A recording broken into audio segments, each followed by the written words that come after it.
deal with a country like Iran is not something that we should simply do in a knee-jerk fashion. I think we've got it through. But I have to reiterate once again that we only have one president at a time. And I want to be very careful that we are sending the right signals to the world as a whole that I am not the president, and I won't be until January 20th. Let's see. Chip. Picking up what we were just talking about, this meeting with President Bush on Monday.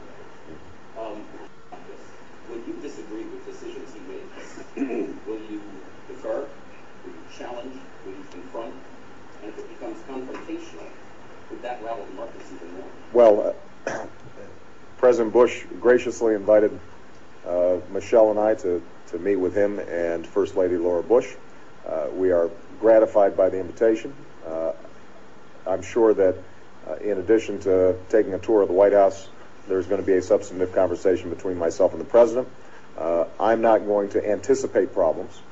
I'm going to go in there with a spirit of bipartisanship and a sense that both the President and various leaders in Congress all recognize the severity of the situation right now and want to get stuff done. And, undoubtedly there may end up being differences between not just members of different parties, but between people within the same party. The critical point and I think the critical tone that has to be struck by all of us involved right now is the American people need help. This economy is in bad shape, and we have just completed one of the longest election cycles in recorded history. Now is a good time for us to set politics aside for a while and think practically about what will actually work to move the economy forward, and it's in that spirit that I'll have the conversation with the President. Let's see. How about Karen?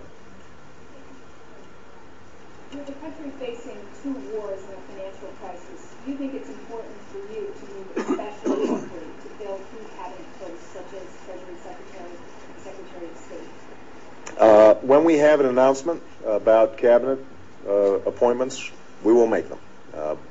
There is no doubt that I think people want to know who's going to make up our team. And I want to move with all deliberate haste, but I want to emphasize deliberate as well as haste. I'm proud of the choice I made of Vice President, partly because we did it right. I'm proud of the choice of Chief of Staff because we thought it through. And I think it's very important in all these key positions, both in the economic team and the national security team, to get it right and not to be so rushed that you end up making mistakes. I'm confident that we're going to have an outstanding team, and we will be rolling that out in subsequent weeks.